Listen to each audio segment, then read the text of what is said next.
YS Jaganmohan రెడ్డిపై MP Kalisetti Appalanaidu ఆగ్రహం వ్యక్తం చేశారు. మాజీ సీఎం 4 గోడల మధ్య మాత్రమే మీడియా సమావేశాలు నిర్వహిస్తారని, మాజీ ముఖ్యమంత్రిగా ప్రజల సమస్యలపై ప్రజల మధ్యకు వచ్చి మాట్లాడరని విమర్శించారు. జగన్ అబద్దాలు పదే పదే చెప్పి నిజం చేసే ప్రయత్నం చేస్తున్నారని మండిపడ్డారు.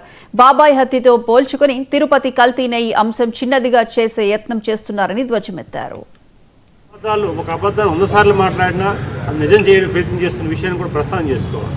నెయ్యి కల్తీ లడ్డు కల్తీ నెయ్యిని తయారు చేసే సందర్భాలు చూస్తే అది చాలా చిన్న కేసు, అది పెద్ద కోసం మాట్లాడొద్దని చెప్పేసి ఆయన మాట్లాడాడు. నిన్న మా గౌరవ ముఖ్యమంత్రి గారు చెప్పినట్లుగా బాబాయ్ హత్య కేసుని సొంత బాబాయ్నే చంపి చిన్న విషయం అది అనే సందర్భాల నుంచి ఇది చిన్నగా కనిపిస్తుంది. అలాగే ప్రతి సందర్భంలో కూడా ఆయన మాట్లాడే తీరు మనం చూసాం.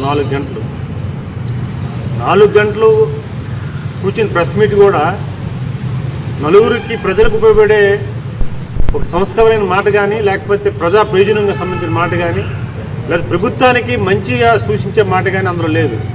అంత వ్యక్తిగతంగా విమర్శలు, వ్యక్తిగతమైన ఆవేశాలు, ప్రజలను మభ్యపెట్టే మాటలు, ప్రజలు ఇబ్బంది కలిగే మాటలు, బాబు గారిని వ్యక్తిగతంగా విమర్శించే విషయాలు మనం చూసాం. ఈరోజు ప్రతి నాయకుడి మీద ఒక టార్గెట్ పెట్టుకొని మాట్లాడే తీరు మనం చూస్తాము.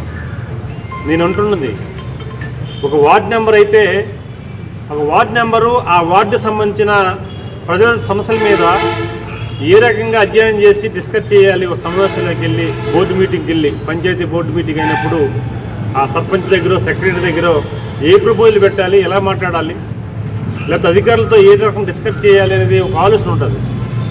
5 సంవత్సరాలు ముఖ్యమంత్రి చేసి పూర్తిగా ఈ రాష్ట్ర ప్రజలు ప్రయోజనాల కోసం కానీ, లేకపోతే నేను పార్టీకి అధ్యక్షుడనే విస్మరించి మర్చిపోయి ఆయనంతా కూడా ఒక లైన్లో